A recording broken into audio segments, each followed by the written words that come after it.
আসসালামু আলাইকুম প্রিয় বন্ধুরা, কেমন আছেন? আশা করি সবাই ভালো আছেন। এখন বর্ষার ভরা মৌসুম চলছে। নদী নালা, খাল বিল, পুকুর ঘের সব কিছুই পানিতে টইটুম্বুর।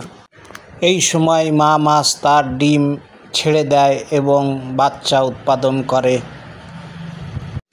যাদের পুকুর ঘের রয়েছে তারা এই সময় রেণুপোনা সংগ্রহ করে তাদের ঘের, পুকুর অথবা প্রজেক্টে পোনা মাছ ছাড়ে।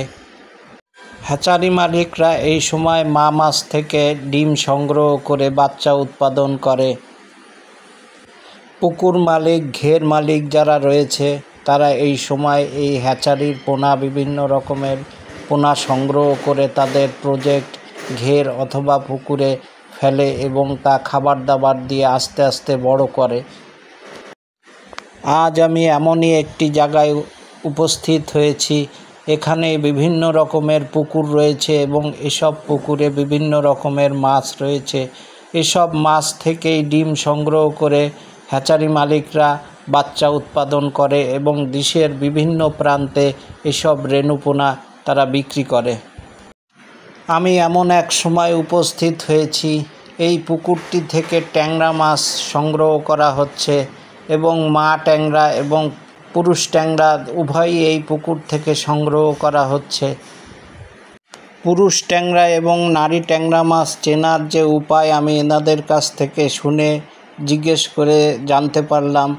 নারী ট্যাংরা মাছটি সাইজে একটু বড় হয় এবং পেট নিচের দিকে ঝোলা থাকে এবং পুরুষ ট্যাংরা সাইজে একটু ছোট হয়। এটা দেখেই নারী এবং পুরুষ ট্যাংরা মাছ চেনা যায়। আপনারা দেখতে পাচ্ছেন জালের মধ্যে থেকে ডিমওয়ালা মা ট্যাংরা মাছ এনারা আলাদা একটা হাঁড়িতে রাখছেন এবং সেই সাথে পুরুষ ট্যাংরা মাছও সংগ্রহ করছেন এবং সেটিও আলাদা একটা হাঁড়িতে রাখছেন। এখান থেকেই বাছাইকৃত ডিমওয়ালা মা মাছ এবং পুরুষ মাছ ওনারা ওনাদের হ্যাচারিতে নিয়ে যাবেন এবং ওখানে বিশেষ প্রক্রিয়ার মাধ্যমে ডিম সংগ্রহ করে রেণু উৎপাদন করবেন। এসব রেণু কিছুটা বড় করে ওনারা পাইকারদের কাছে বিক্রি করে দেন।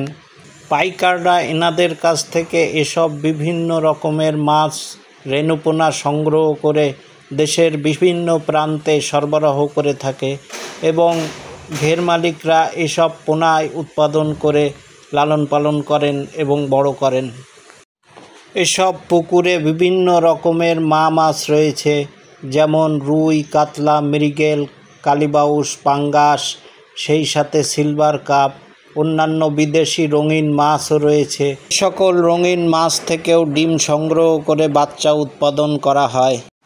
পাশেই একটি প্রজেক্ট রয়েছে, আমি আস্তে আস্তে সেই প্রজেক্টের দিকে গেলাম। এই প্রজেক্টে বেশ বড় বড় কয়েকটি পুকুর রয়েছে। এসব পুকুরে বড় বড় মাছ রয়েছে, রুই, কাতলা বেশ বড় বড় সাইজের, 20 কেজি, 10 কেজি, 15 কেজি। এসব মাছ থেকেই ডিম সংগ্রহ করা হয় এবং এই প্রজেক্টের মধ্যেই বাচ্চা রেণু উৎপাদন করা হয়। এই প্রজেক্টে গরু এবং ছাগলের ছোট একটি শেডও দেখলাম। কোরবানির জন্য এখানে গরু এবং ছাগল উৎপাদন করা হয়।